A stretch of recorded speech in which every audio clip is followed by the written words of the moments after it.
Laptop के जरिए Samajwadi party का प्रचार विपक्ष के गले नहीं उतरा।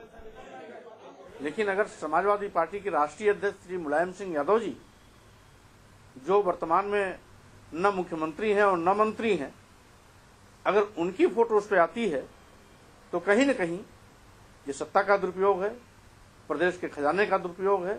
देखिए, सरकारी खर्चे पर पार्टी का प्रमोशन कराना बिल्कुल उचित नहीं है और लोकतांत्रिक तरीके से और संवैधानिक रूप से जो सरकार का मुखिया है उसका फोटो आना तो ठीक है, आना चाहिए क्योंकि वो मुख्यमंत्री हैं, परंतु किसी अन्य नेता का फोटो यदि उस पर आता है लैपटॉप, तो ये आपत्तिजनक मामला है। लैपटॉप बांटने से बच्चों के चेहरे खिले तो अखिलेश भी गदगद हो गए। पार्टी को फिक्र नहीं, कोई कुछ भी कहे, फर्क भी क्या पड़ता है। पार्टी नेताओं का आरोप है कि जब बीएसपी सत्ता में थी तो वो लोग भी कौन से दूध के धुले थे, और फिर मुलायम सिंह यादव तो राष्ट्रीय नेता ठहरे, उनका फोटो लगाना तो वाजिब है। वो इस समय शीर्ष नेता हैं देश के और मेंबर ऑफ पार्लियामेंट हैं। अगर उनकी फोटो लैपटॉप और टेबलेट में लगाई जाती है तो इसमें क्या बुराई है? ये सोच ही समाजवादी सोच है। 2014 आम चुनाव की आहट शुरू हो गई है। ऐसे में चुनावी वादे पूरा करने का इससे अच्छा मौका भला कौन सा हो सकता है। लैपटॉप के लॉलीपॉप से छात्र खुश हैं तो वोट बैंक भी फिक्स समझिए। और फिर यूपी में बहुमत की सरकार है। ऐसे में अखिलेश यादव को विपक्ष के हमले की चिंता भी भला क्यों होगी। लखनऊ से अनुभव शुक्ला, न्यूज नेशन।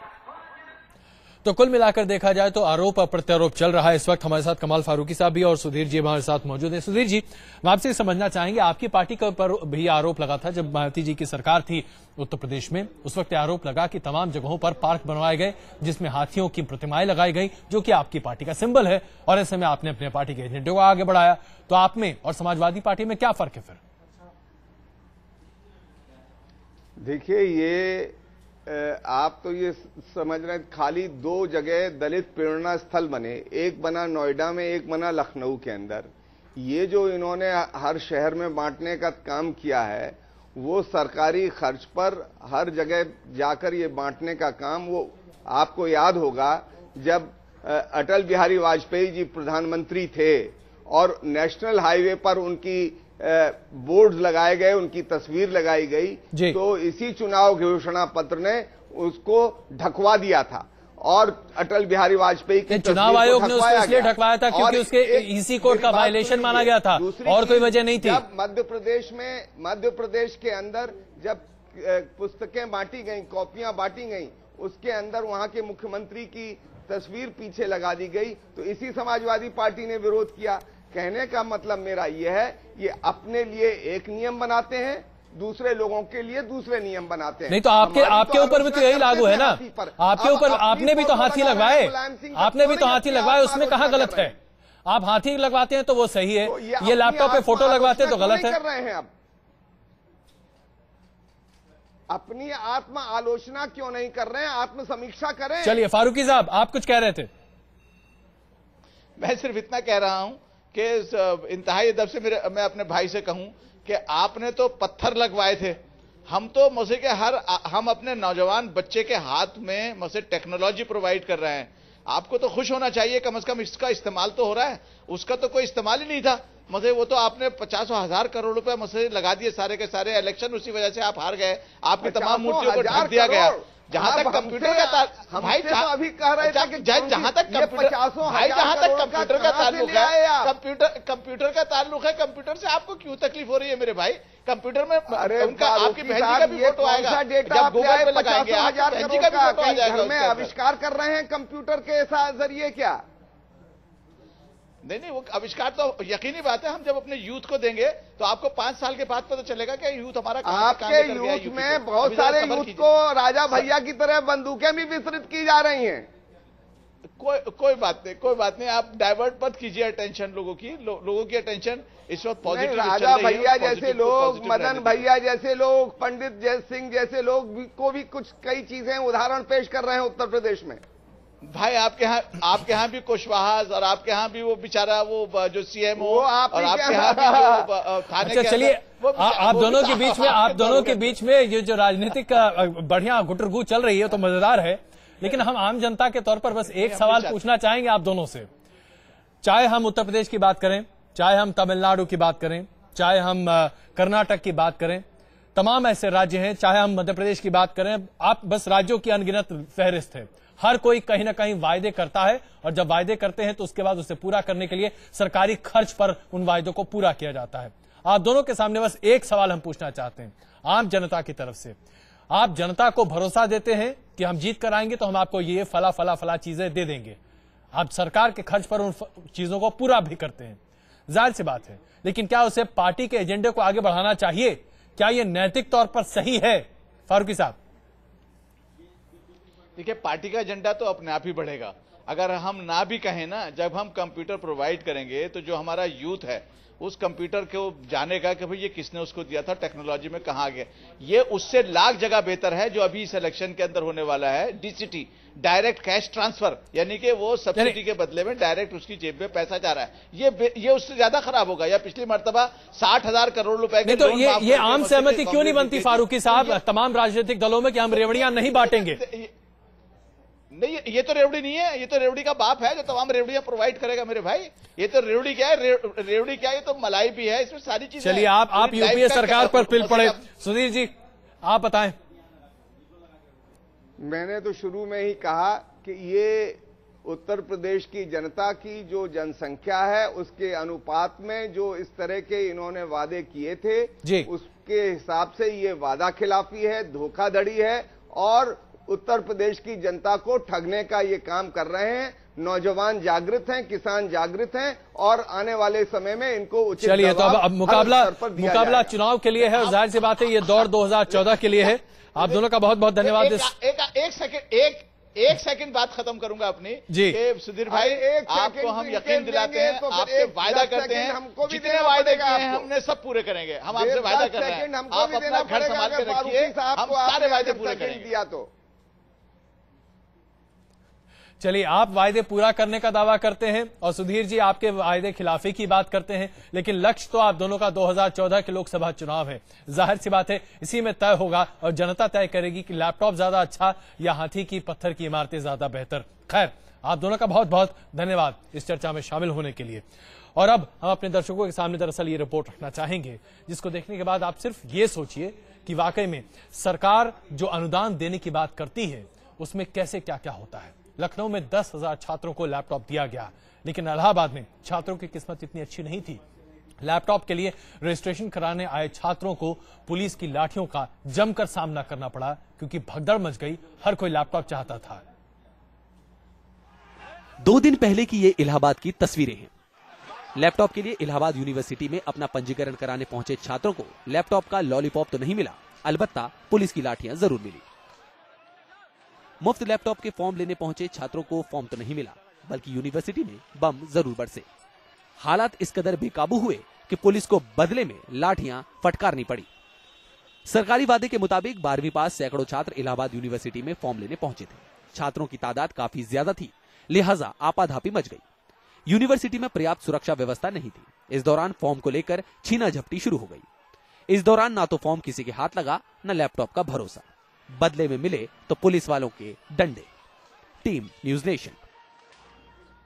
अब इलाहाबाद में तो पुलिस के डंडे मिले छात्रों को, लखनऊ में लेकिन लैपटॉप मिला। अब 15 लाख छात्रों को लैपटॉप मिल पाएगा या नहीं, या ये भी एक चुनावी घोषणा पत्र की तरह एक घोषणा मात्र रह जाएगा, ये तो कुछ दिनों में पता चल ही जाएगा। लेकिन आइए हम आपको दिखाएं कि उत्तर प्रदेश सरकार दरअसल अपने चुनावी वायदे को पूरा करने के नाम पर कितने सरकारी राजस्व का खर्च कर रही है। वायदों का खर्च का अनुमान करीब 50,000 करोड़ है। अगर अखिलेश सरकार अपने चुनावी घोषणा पत्र में किए गए तमाम वायदों को पूरा कर देती है तो यूपी सरकार अगले 5 साल में, यानी कि 4 साल जो अब बचे हैं, उसमें 50,000 करोड़ रुपए खर्च करेगी। ये वो सरकार है जो दरअसल आज हजारों करोड़ के घाटे में चल रही है। तो ऐसे में कहां से ये खर्च आएगा ये समझना मुश्किल है। सिर्फ लैपटॉप और टैबलेट बांटने के नाम पर अखिलेश सरकार 5,000 करोड़ रुपए खर्च करने जा रही है। ये पैसे सरकार कहां से लाएगी कोई नहीं जानता। बेरोजगारी भत्ता जो कि बेरोजगार नौजवानों को दिया जा रहा है, उस पर 15,000 करोड़ रुपए खर्च किए जाएंगे। ये पैसा सरकार कहां से लाएगी कोई नहीं जानता। किसानों को मुफ्त बिजली देने के नाम पर 1,650 करोड़ रुपए खर्च किए जाएंगे। यह पैसा कहां से आएगा इसके बारे में भी कोई जानकारी नहीं है।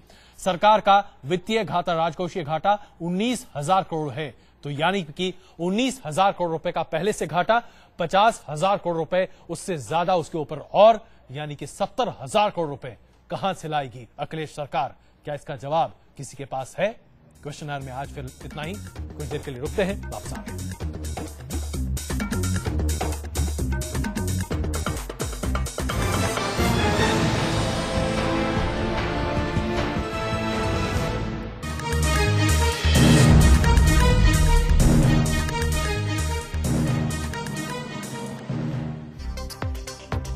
The news should be simple, sweet and perfect. छोटी छोटी न्यूज को जो न्यूज चैनल वाले और फैला देते हैं और मतलब काफी बड़ा हो जाता है। कोई भी बात होगी, कोई भी इशू होगा, वो 10 दिन के बाद दिखाएंगे कि ऐसा हुआ था, पर उसका कोई फायदा नहीं होता है। उस टाइम पे अगर दिखाया जाए तो आई गेस वो ज्यादा बेनिफिशियल होगा हमारे लिए भी और आपके लिए भी। यंग जनरेशन का नया चैनल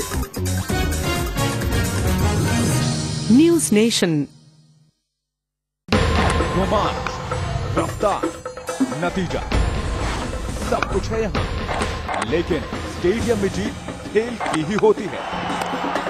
इमोशन, खुशी, गुस्सा भरपूर होता है यहाँ, लेकिन स्टेडियम में आंखें नम भी होती हैं।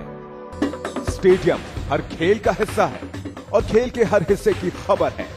स्टेडियम हर शाम 6:30 बजे न्यूज नेशन पर। पॉलिटिक्स में क्या होता है, बॉलीवुड में क्या होता है, वैसे न्यूज चैनल से हम लोग सब एक्सपेक्ट करते हैं कि हमें काम की न्यूज मिले और मतलब अच्छी न्यूज मिले, जो हम सब सुनकर हमें कुछ नॉलेज मिले या हम लोग कुछ चीज के लिए अवेयर हो। हम लोग यूथ है, हमें यूथ की न्यूज चाहिए।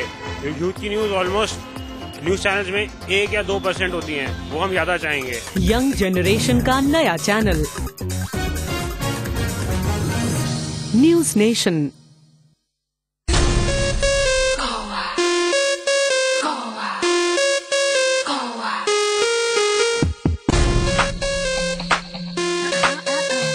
मैं हूँ इस वक्त गोवा में। तू मैं दीवाना, सारा जमाना तू मैं दीवाना, खाना गाना गाना खाना।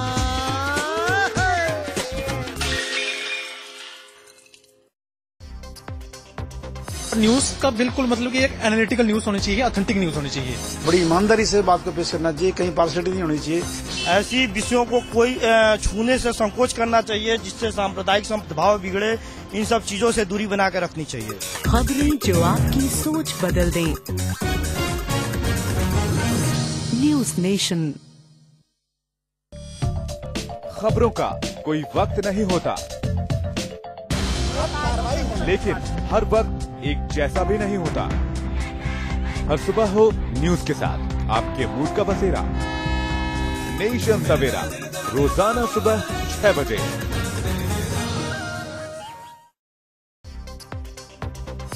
एज अ यूथ मैं चाहूंगी कि हमें वो दिखाया जाए जो हमारे काम आ सके। हम अपने करियर से संबंधित जानकारी पाना चाहेंगे। मेरे को बिजनेस देखना पसंद है क्योंकि मेरे को उससे अवेयरनेस मिलती है बिजनेस के रिलेटेड। जो कॉमन मैन है उसके पर्सपेक्टिव से न्यूज दिखानी चाहिए। अब सुनी जाएगी यूथ की आवाज। News nation.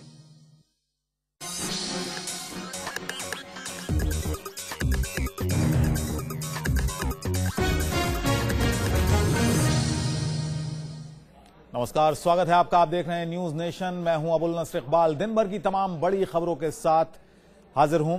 सबसे पहले नजर डालते हैं इस वक्त की हेडलाइंस पर। बीजेपी नेता यशवंत सिन्हा ने राष्ट्रीय कार्यकारिणी से इस्तीफे की दी धमकी। रविंद्र राय को झारखंड बीजेपी अध्यक्ष बनाए जाने से हैं नाराज। कामकाजी महिलाओं को अब दफ्तरों में नहीं होगी परेशानी। लोकसभा में sexual harassment at work place bill pass. Ram Singh की खुदकुशी पर गृह मंत्री शिंदे ने मानी जेल अधिकारियों की लापरवाही की बात। परिवार में लगाया हत्या का आरोप। हेरोइन के फेर में फंसे बॉक्सर विजेंद्र सिंह से पंजाब पुलिस ने की पूछताछ। विजेंद्र ने पुलिस को ब्लड सैंपल देने से किया इनकार। और यूपी में अखिलेश ने 10,000 छात्रों को बांटा लैपटॉप। सरकारी धन पर अखिलेश मुलायम की तस्वीरों के जरिए पार्टी प्रचार पर मची है तौबा। तो रात के 10 बज रहे हैं और हम आपको दिखा रहे हैं सबसे पहले 10 बजे की 3 बड़ी खबरें। पहली खबर है तिहाड़ जेल में बंद रेप के आरोपी राम सिंह की खुदकुशी, और दूसरी खबर है यशवंत सिन्हा फिर से एक बार पार्टी से नाराज हो गए हैं और इस बार नाराजगी का कारण है झारखंड बीजेपी के नए प्रदेश अध्यक्ष की नियुक्ति। और तीसरी खबर है यमुना को बचाने के लिए हजारों लोग फरीदाबाद